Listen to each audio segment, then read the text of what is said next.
LNG. They are going in for that mid-game spike hard. Yeah, definitely going to be trying to play towards that. And yeah, Gao looks like going to go towards the Azir. So JDG opting towards the late game scaling with good engage coming through. As long as 369 can find the ultimates with the Sejuani. Whereas for LNG, the ability to play the map early with Doombi, start to get rolling in towards the mid game where they're going to be strongest. But again, that is my big question mark. LNG, we talked about their early game not being strong. This composition needs to get going early. Needs to be able to feed kills towards the Kalista and play towards LNG, even having a slight goal lead for themselves just based off of the advantages they got. Oh, Hope, he has no flash, but he does have a heal. Is it going to be enough? It is not! And at 8 minutes and 20 seconds, LNG get themselves the first blood in the bot side, missing. Done here by JDG as well. So what they're going to do is move. Ooh, Nicely done. They move the players top, so they end up getting the Rift Herald on towards the charge. I actually thought that they were Kanavi and Missing were going to stay at a range of the gold because they actually let Hope pick up the Rift Herald, which means they wouldn't have to share the gold. But Tarzan looking now.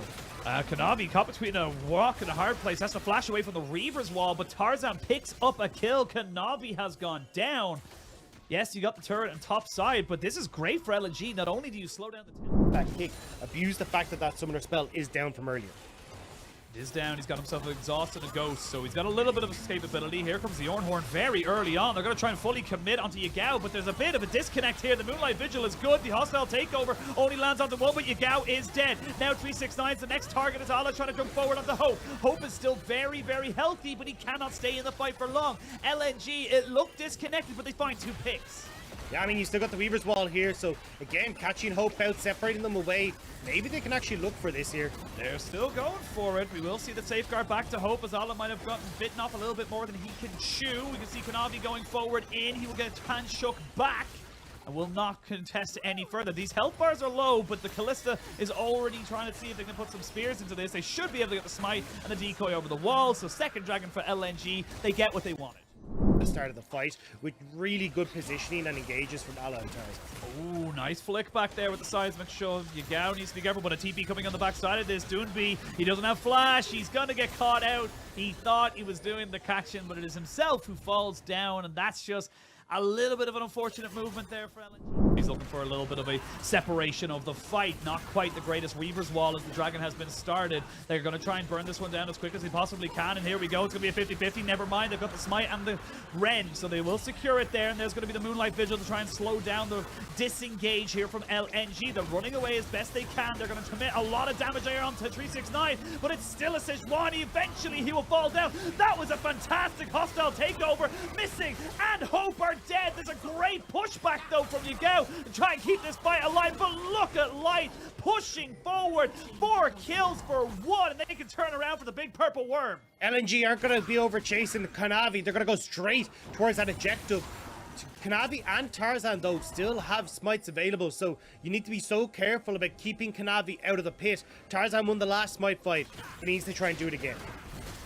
Maybe try and make this one work. Tarzan also very, very low. If he really takes too much damage, he could be in a little bit of trouble. Kanavi sneaking his way over to the side. He's trying to just maybe get himself up to level 13 before he goes for this fight. But no, he's not even going to go for it right now. He's just going to accept. He's going to go. I think he's just going to accept. Yeah, a little bit late on it, but accepts that the Baron's gone down. So that's going to... And again, it kind of comes down to the lack of cleanse here for Hope. Really kind of sorting, not really doing a lot for him. Missing though, might be in a little bit of trouble here. Doesn't have flash, trying to get himself alive, but he gets hand shook into a really bad deal. That being said, so does Doombi. Doombi without a flash, but does get a nice seismic shove. Has got himself a bailout should he need it, but he's going to be able to keep himself alive. 369 there trying to run away. The Moonlight Vigil just missing out there as LNG continue to put their foot on the gas. They're continuing to push this in because they know right before this kicks off, because in a straight up 5v5, LNG are just stronger right now. Weaver's Wall trying to separate any kind of disengage as Hope does get jumped on here, and he's taking a lot of damage. Hope is dead, and it could be dead for this fight. LNG have found themselves the perfect opportunity.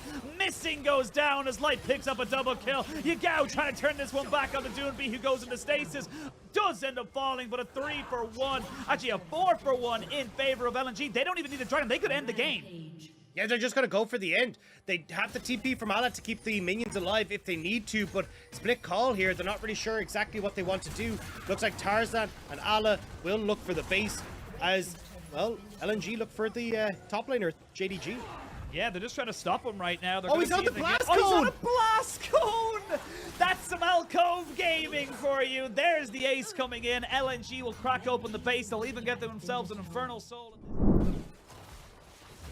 Might not be enough, but JDG find themselves now with a little bit of vision. TP's going to be coming out. Now they're looking for the full pick. They're going to use the Fate's Call to try and start this one off. There's Tarzan trying to jump on top of 369. There's Missing going down as well. You've lost 3 members. JDG, you thought you could maybe contest it, but because you thought the Horn and the Talia wall were down, but you still had engage options for LNG. The hope wasn't there. Hope was in the mid lane pushing the wave, so it's a 4 versus 5. So even with the ultimates from Allah and Doombeat being down, just having enough of an engage from Tarzan sets them up. And this is game number 1, clean from LNG. And Moonlight Vigil comes out. Hope finally flashes away from an engage, but the Weaver's Wall going to try and separate them out. They can't actually defend this turret. They can't get to it right now. And LNG will look to take game 1 against JDG. Not the result we were expecting in game 1, but it definitely deserved from LNG. That was so much cleaner from LNG. We've talked about how they've been super messy around objectives.